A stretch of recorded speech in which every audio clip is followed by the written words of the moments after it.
Nós temos agora perguntas.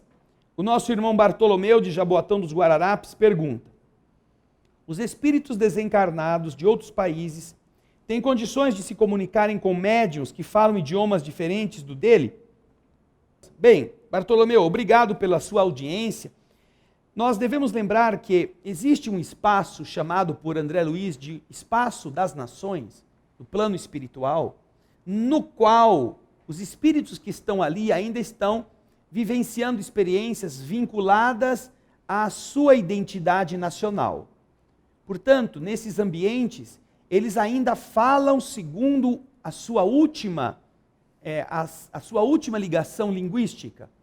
Portanto, é interessante que eles encontrem pessoas nestas áreas do plano espiritual que falem línguas que eles entendam. Eles ainda não conseguiram comunicar-se nem pelo pensamento, nem através da capacidade de entenderem-se por princípios superiores.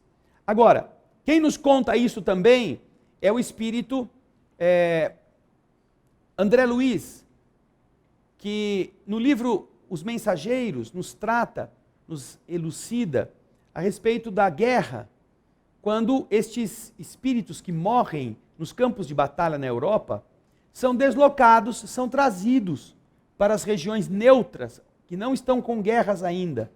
Só que eles não falam os idiomas dessas nacionalidades. E então, com estes grupos de espíritos, vêm enfermeiros bilíngues, enfermeiros espirituais, que falam a língua da nação para onde eles estão sendo levados e a língua deles, para entenderem-se.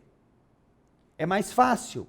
Agora, naturalmente, quando nós estamos tratando de comunicação mediúnica, o mundo espiritual também possui recursos para auxiliar a manifestação de entidades através do médium que não fale a língua daquele ser.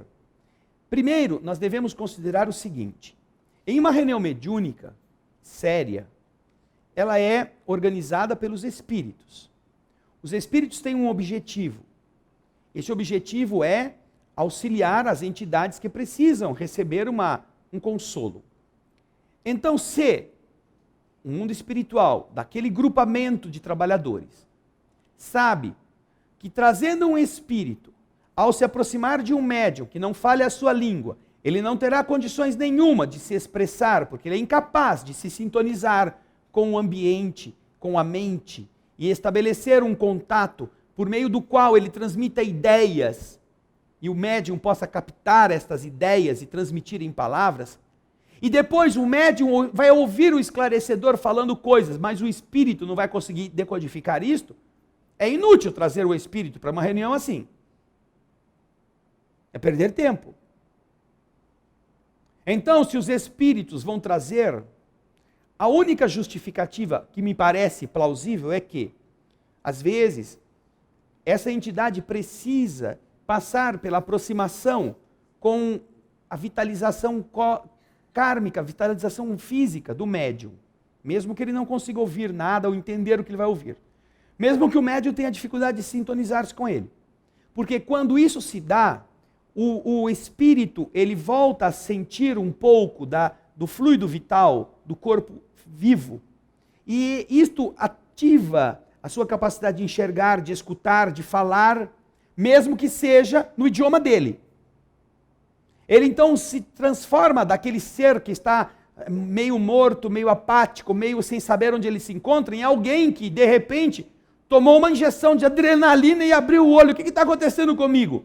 E aí fica mais fácil de irem ver, por exemplo, um espírito japonês, que vai falar com ele em japonês.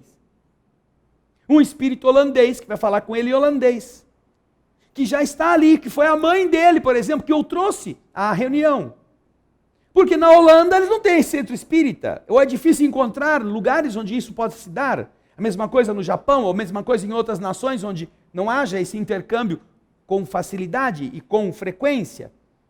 Então, quando isso acontece, isso já está organizado pelo mundo espiritual para que aquele contato, mesmo que o médium não consiga falar em holandês ou falar em japonês, mesmo que o espírito não consiga projetar imagens, projetar ideias, para que as ideias falem por ele e não as palavras, isso possa ainda beneficiá-lo.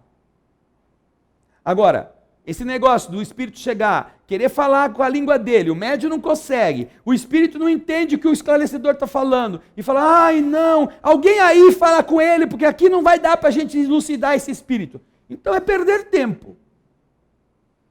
E quem está dirigindo a reunião mediúnica, o mundo espiritual, está se equivocando.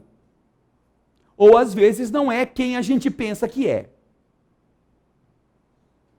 Portanto, Bartolomeu, é importante que nós lembremos, é possível que um espírito de outro idioma se comunique? É possível.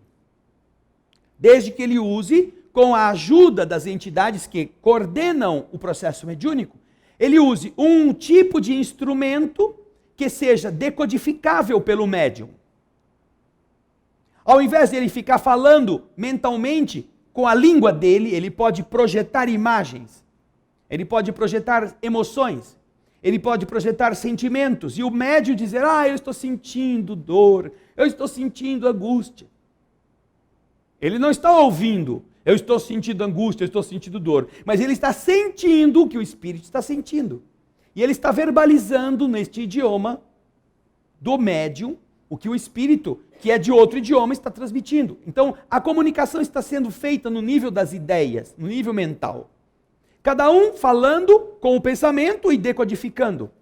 E então o mundo espiritual pode receber aquilo que o esclarecedor possa estar dizendo e transmitir ao espírito também em forma de imagem ou em forma de sensações, para que ele se abasteça da resposta. Isso é possível. Então não é complicado para o mundo espiritual estabelecer um processo, vamos dizer assim, de intérpretes, mas com outros critérios do que os nossos, para que estas comunicações possam se dar.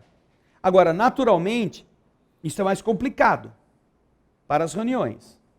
É mais fácil quando eles se organizam e um grupo de espíritos de outra nacionalidade possa ser trazido com aquela finalidade inicial que eu disse, de tomar contato com o tônus vital, de aquilo voltar a ser sentido